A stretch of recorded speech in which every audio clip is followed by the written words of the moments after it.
Sveiki, šiandien padarysim Wim Hof kvėpavimą ir jisai šiaip iš esmės yra labai paprastas kvėpavimas. Tai yra tiesiog hiperventiliacija, tai tikrai nereikia bijoti šito žodžio.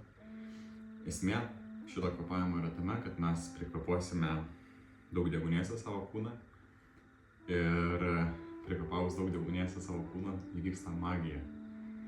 Įvyksta toks nerealus efektas kūne, kuris suteikia tiek daug įžvalgų apie gyvenimą ir tiek daug sąmoningumo, kad pamačius ir pajautus tą jausmą, kvėpuot norisi tiesiog kiekvieną dieną, nes mes suprantame to naudą ir pajaučiame tą benefitą, kokį gali suteikti kvėpavimas.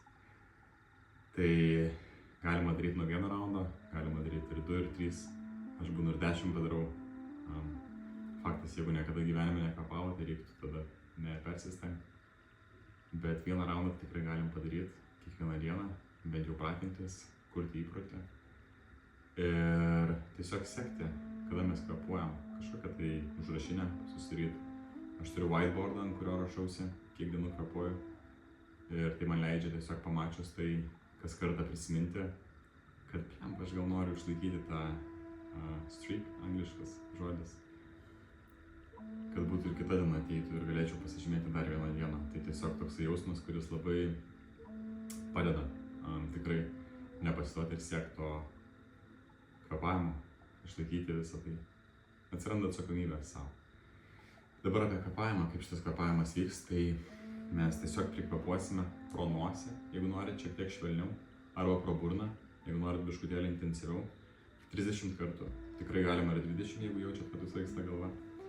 Arba 40, jeigu norisi, bet čia jau geriau tuos dalykus perteikti į vėlesnius raundus. Tai jeigu kvėpuosim, tarkim, 50 kartų, tai galėtų būti 5-6 raundas, kada jau šiek tiek atsiradus tolerancija kūnui.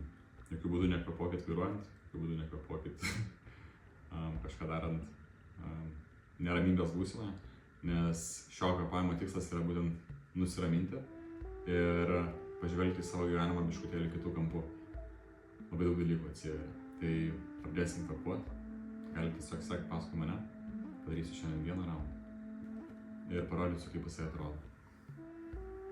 Užsimerkime ir tiesiog pajauskime savo kūną ir truputėlį pradėkime kvėpuoti. Kvėpuosime pro nosį arba pro burną ir su kiekvienu įkvėpimu jauskit, kaip išsipučia pilvas. Tai mes norime įkvėpti į diafragmą. Tarsi nuleidęs šonkulių žemyn, įkvėpinėjam ir paleidinėjam.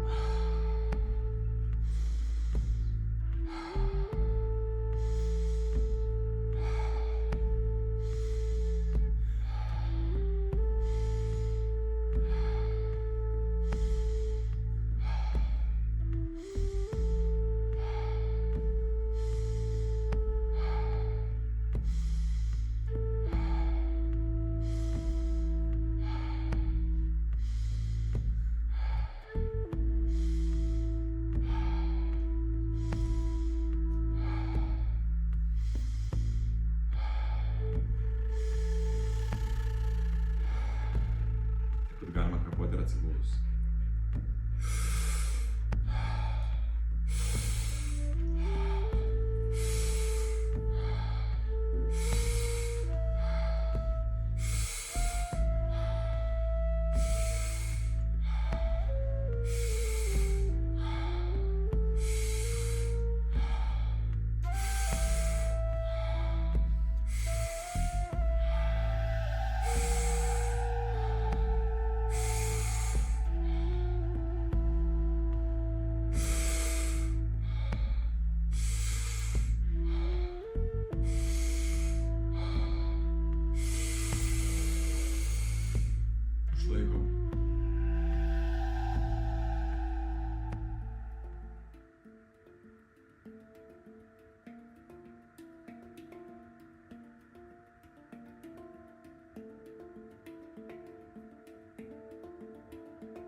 pavyko išbūti dar nekvėpuojant iki dabar, turėtumėt pajaust, kad kūnas pasidarė ramesnis ir mintis pasidarė švaresnis. Ir žymiai mažiau triukšmo galvoje. Kiek įmanoma ilgiau būkime nekvėpavę. Jeigu jau norisi įkvėpti ir tiesiog pabūkite tyloje.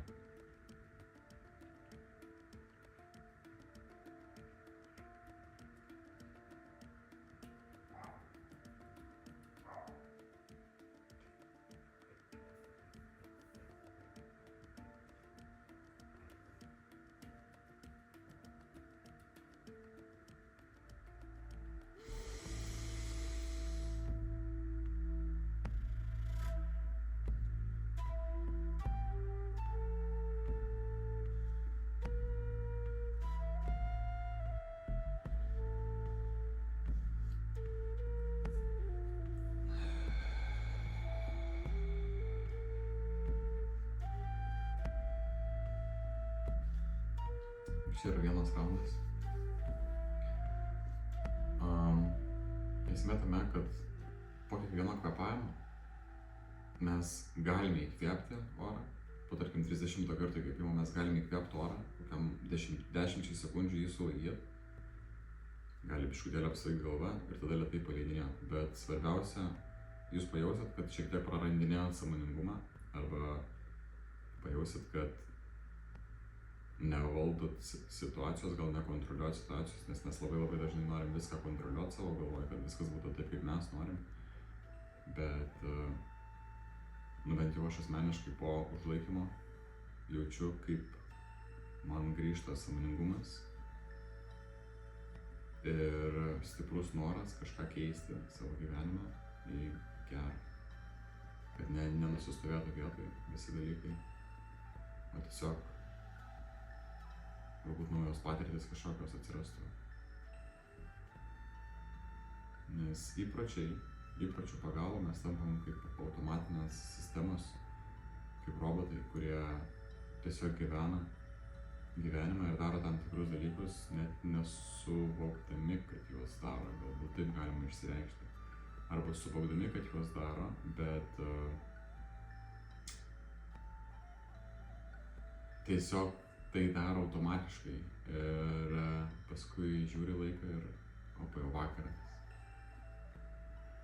Ir jeigu sustojam, nes būna, kad mes nesustojam nei dienai, būna, kad nesustojam nei savaitį ir būnam tik po mėnesio ar po metų, sugrįžtam ir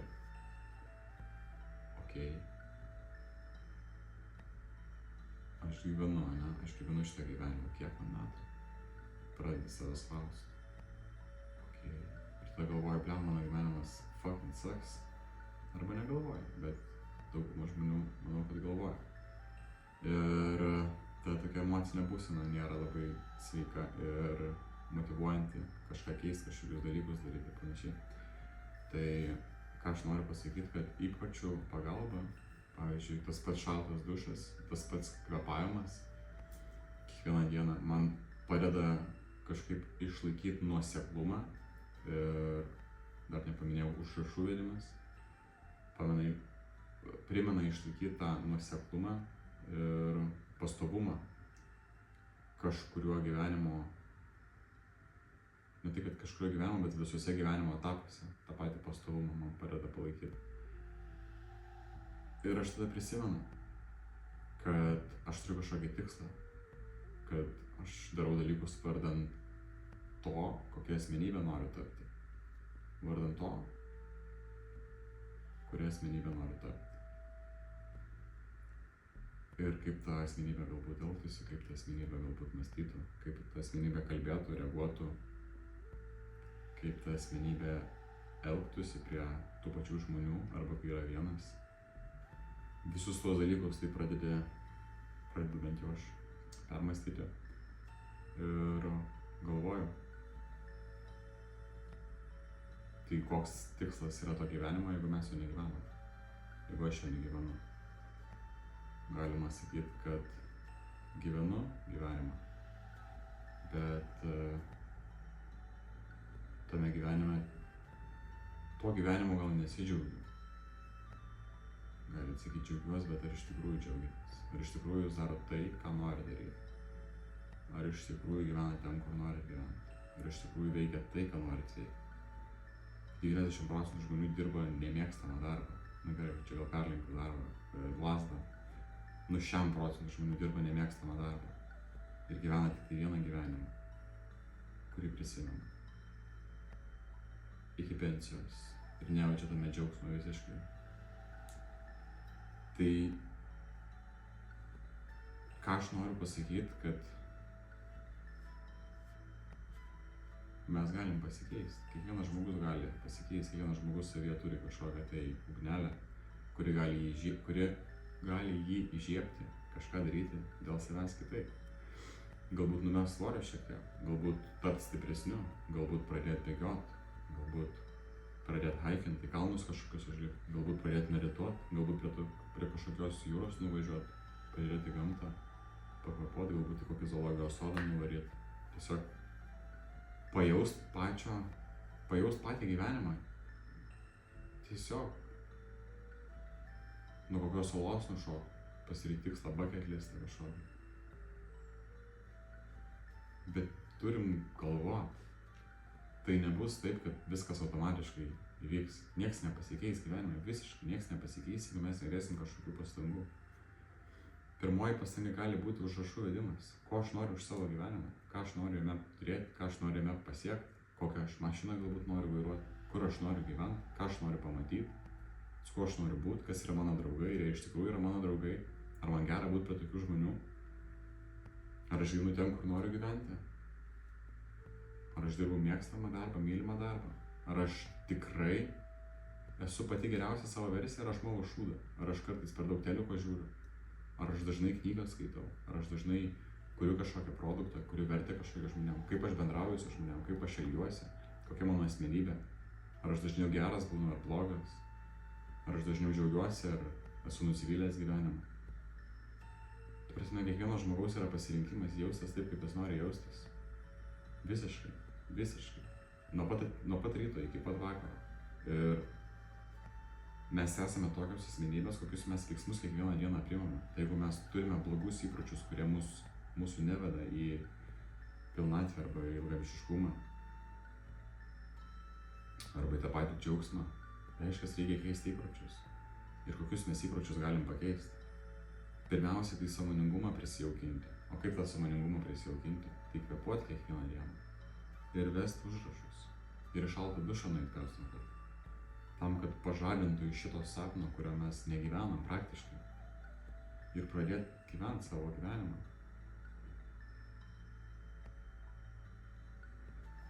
Tai va. Jeigu kokių klausimų turite, rašykite. Galbūt net rašysiu visiems, nes esu toks žmogus, kuris ganėtinai jautrus visiems tom socialiniam erdvėm. Ir net tas pats filmavimas, jisai man nėra labai jaukus.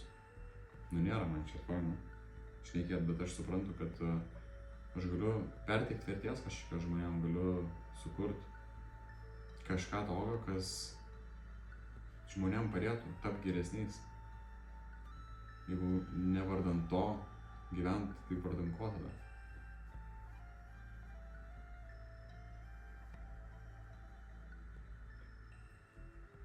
Tai va, sėkmės.